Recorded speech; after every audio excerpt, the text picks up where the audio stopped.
उत्तर प्रदेश के एक छोटे से गांव पलाशपुर में जब पहली बार मीठी बारिश की बूंदें गिरी थीं, तब धरती ने एक लंबी सांस ली थी। यही गांव था जहां अर्जुन का जन्म हुआ था। गांव के सबसे छोटे मगर सबसे होशियार बच्चों में अर्जुन का नाम सबसे ऊपर लिया जाता था। वह पढ़ने में अच्छा था, पर उससे भी ज्यादा अच्छा था उसका स्वभाव। उसके पिता एक सामान्य किसान थे और माँ मंदिर में पूजा पाठ करवाती थीं। अर्जुन की परवरिश कठिनाइयों के बीच हुई थी, लेकिन उसने कभी हालात से हार नहीं मानी। सुबह जल्दी उठकर खेतों में पिता की मदद करना, फिर स्कूल जाना, दोपहर में जानवरों को चारा देना और रात को लालटेन के नीचे बैठकर पढ़ाई करना, यही उसकी दिनचर्या थी। एक दिन गांव के स्कूल में नया शिक्षक आया, श्रीधर सर। वे शहर से आए थे और उनकी बातों में कुछ अलग ही प्रभाव था।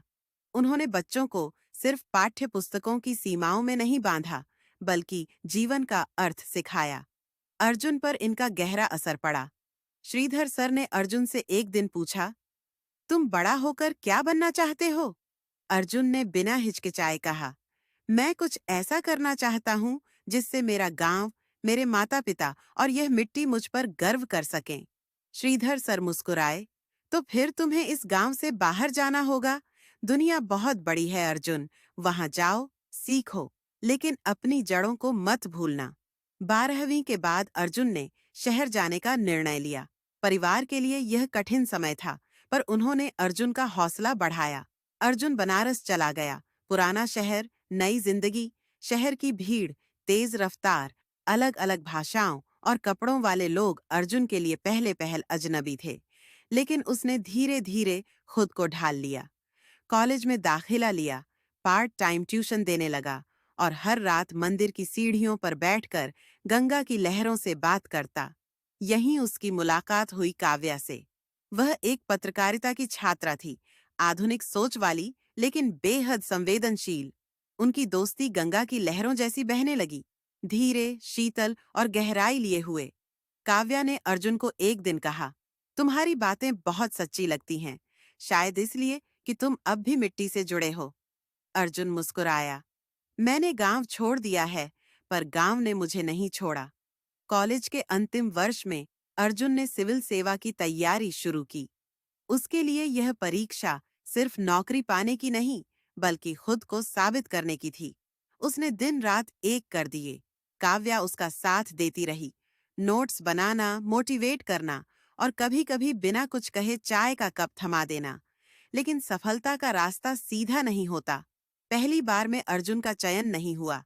दूसरी बार में इंटरव्यू तक गया, पर अंतिम सूची में नाम नहीं आया। हिम्मत हारने लगा अर्जुन। वह सोचने लगा, शायद मैं सिर्फ एक किसान का बेटा ही रहूंगा। तभी एक दिन उसके गांव से फोन आया। माँ की तबीयत खराब थी। वह सब छोड़कर गांव भागा। माँ अस्पताल में थीं, पिता चिंता में डूबे थे। कुछ दिन उसने वहीं बिताए, खेतों को देखा, पेड़ के नीचे बैठकर बचपन को याद किया और तब उसे समझ में आया, हार मानना उसके खून में नहीं है। वापस लौटकर उसने फिर तैयारी शुरू की, इस बार पूरे आत्मविश्वास के साथ।